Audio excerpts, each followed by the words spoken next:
ಇನ್ನು ಆರ್ಎಸ್ಎಸ್ ಸರಸಂಘ ಚಾಲಕ ಮೋಹನ್ ಭಾಗವತ್ಗೆ ಗೃಹ ಸಚಿವ ಪ್ರಿಯಾಂಕ್ ಖರ್ಗೆ ಪತ್ರ ಬರೆದಿದ್ದಾರೆ. ಆರ್ಎಸ್ಎಸ್ ಸಂಸ್ಥೆಯ ಸ್ಥಿತಿಗತಿ ಬಗ್ಗೆ ಕಾನೂನಾತ್ಮಕ ಸ್ಪಷ್ಟೀಕರಣ ಕೇಳಿದ್ದಾರೆ. ರಾಷ್ಟ್ರೀಯತೆ, ಶಿಸ್ತು, ಕರ್ತವ್ಯದ ಕುರಿತು ನಿರಂತರವಾಗಿ ಮಾತನಾಡೋ ಸಂಘಟನೆ ಪಾರದರ್ಶಕ, ಕಾನೂನಿನ ಅನುಸರಣೆ ಮತ್ತು ಭಾರತದ ಸಂವಿಧಾನದ ಬಗೆಗಿನ ಗೌರವವನ್ನು ಅಷ್ಟೇ ದೃಢವಾಗಿ ಪ್ರದರ್ಶಿಸಬೇಕು. ಸಾಮಾನ್ಯ ಭಾರತೀಯರು ನಿಯಮಗಳನ್ನು ಪಾಲಿಸಬೇಕು ಅಂತ ಒತ್ತಾಯಿಸ್ತಲೇ ತಾನು ಮಾತ್ರ ಆ ನಿಯಮಗಳನ್ನು ವಿನಾಯಿತಿ ಪಡೆದುಕೊಳ್ಳೋ ನೈತಿಕ ಹಕ್ಕು ಆರ್ಎಸ್ಎಸ್ಗೆ ಇಲ್ಲ. 100ನೇ ವರ್ಷದಲ್ಲಿ ದೇಶಕ್ಕೆ ಆರ್ಎಸ್ಎಸ್ ನೀಡಬಹುದಾದ ಅತ್ಯುತ್ತಮ ಗೌರವ ಅಂದರೆ ತನ್ನನ್ನು ತಾನು ನೋಂದಾಯಿಸಿಕೊಳ್ಳೋದು, ತನ್ನ ಚಟುವಟಿಕೆಗಳು ಮತ್ತು ಆರ್ಥಿಕ ವ್ಯವಹಾರಗಳನ್ನು ಬಹಿರಂಗಪಡಿಸೋದು, ಅನ್ವಯವಾಗುವ ಎಲ್ಲ ತೆರಿಗೆಗಳನ್ನು ಪಾವತಿಸೋದು, ನಿಮ್ಮ ಅಧಿಕೃತ ಪ್ರತಿನಿಧಿಗಳನ್ನು ಕಳಿಸಿ ಮೇಲಿನ ವಿಚಾರಗಳ ಬಗ್ಗೆ ಚರ್ಚೆ ನಡೆಸೋದಕ್ಕೆ ನಾನು ರೆಡಿ ಅಂತೆಲ್ಲ ಒಂದಷ್ಟು ಬಹಿರಂಗವಾಗಿ ಪತ್ರ ಬರೆದಿದ್ದಾರೆ.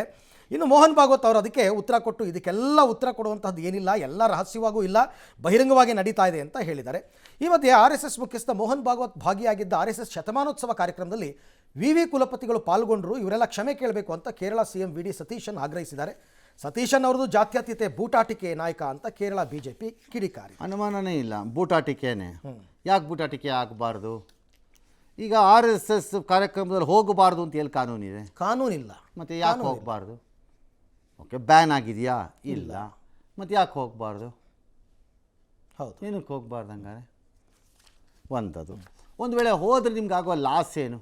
ಓಕೆ, ಈಗ ಇವರು ಯಾರೋ ಮಂತ್ರಿಗಳ ಕಾಗದ ರಿಜಿಸ್ಟರ್ ಆಗಲೇಬೇಕು ಕಾನೂನು ಪ್ರಕಾರ ಅಂತಂದರೆ ಕಾನೂನು ಪ್ರಕಾರ ಮಾಡಿಸಿ.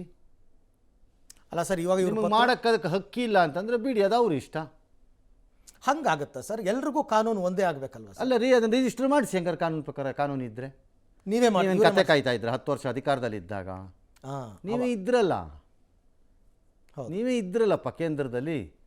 ಸಂಘ ಸಂಸ್ಥೆಗಳ ಇದರಲ್ಲಿ ಅದಕ್ಕೆ ಬರುತ್ತೆ, ಅದನ್ನು ರಿಜಿಸ್ಟರ್ ಆಗಬೇಕು ಅಂದರೆ ಮಾಡಿಸ್ಬೇಕಾಗಿತ್ತು. ಓಕೆ, ಈಗಲೂ ಯಾವ ಕಾನೂನಲ್ಲಿ ರಿಜಿಸ್ಟರ್ ಆಗಲೇಬೇಕು ಅಂತಿದ್ದಾರೆ ಅನ್ನೋದನ್ನು ಕೇಂದ್ರ ಸರ್ಕಾರಕ್ಕೆ ರಿಕ್ವೆಸ್ಟ್ ಮಾಡಿದ್ರೆ ಕೋರ್ಟ್ಗೆ ಹಾಕಿ ನೋಡೋಣ, ಕೋರ್ಟ್ ಏನು ಹೇಳುತ್ತೆ.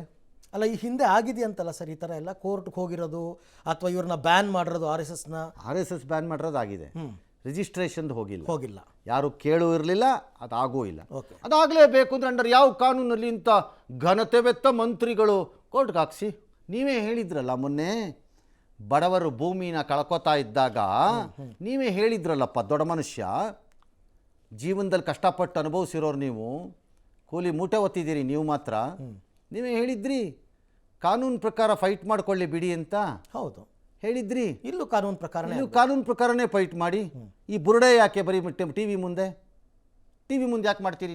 ನೀವು ಹಾಕಬೇಕು ಇದ್ರೆ ಆಗಲಿ ಅಂತ ನಾ ಹೇಳೋದು. ಅಲ್ಲ ಸರ್, ಇವರು ರಾಜ್ಯದ ಗೃಹ ಸಚಿವರಾಗಿ ಪತ್ರ ಬರೆದಿರ್ತಕ್ಕಂಥದ್ದು, ಅದಕ್ಕೊಂದು ಮಾನ್ಯತೆ ಬರೆಯೋದೇ wrong. Who are you to write? Okay, as a citizen ಬರೀತೀನಿ ಅಂದರೆ ಆಸ್ ಎ ಸಿಟಿಸನ್ ಏನು ಬೇಕಾದ್ರೂ ಬರ್ಕೋಬೋದು ನೀವು. ಹೌದು. ಓಕೆ, ಇಲ್ಲ ಮಂತ್ರಿಯಾಗಿ ಬರೀತೀನಿ ಅಂದರೆ ಮಂತ್ರಿಯಾಗಿ ಬರದೇನು ಉಪ್ಪಿನಕಾಯಿ ಕಣ್ಣು ಎಕ್ಕಕ್ಕ ಅವ್ರು ಫಾಲೋ ಮಾಡಲ್ಲ ಅಂದರೆ ಅದಕ್ಕೆ ಕಾನೂನು ಪ್ರಕ್ರಿಯೆ ಮಾಡಿಸಿ ನೋಡೋಣ. ಹಂಗಾರೆ ಕೋರ್ಟ್ಗೆ ಒಂದು ಅರ್ಜಿ ಹಾಕ್ಬೋದಲ್ಲ? ಎಕ್ಸಾಕ್ಟ್ಲಿ, ಹಾಕಿಸಿ. ಪಬ್ಲಿಕ್ ಇಂಟ್ರೆಸ್ಟ್ ಲಿಟಿಗೇಷನ್ನೇ ಹಾಕಿ. ಭೂಮಿ ಕಳ್ಕೊಳ್ಳೋ ಜನನ ಕೋರ್ಟ್ಗೆ ಹೋಗ್ರಪ್ಪ ಅಂದಿದ್ದವರು ನಿಮಗೆ ಕೋರ್ಟ್ಗೆ ಹೋಗೋಕೆ ಬರಲ್ವೇ? ಹೌದು, ಮಾಡಬೇಕು. ನಿಮಗೆ ಬರಲ್ವಾ? ಬರ್ಸಿ ಅಷ್ಟೇ. ಇಷ್ಟ್ರ ಮೇಲೆ RSSನವ್ರಿಗೆ ಬೇಕಿದ್ರೆ ಡಿಫೆಂಡ್ ಮಾಡ್ಕೋತಾರೆ, ಸಾಕಿದ್ರೆ ಬಾಗಿಲು ಹಾಕೊಂಡು ಮನೆಗೆ ಹೋಗ್ತಾರೆ. ನಮಗೇನು ಹೋಗ್ಬೇಕು? ಎಸ್.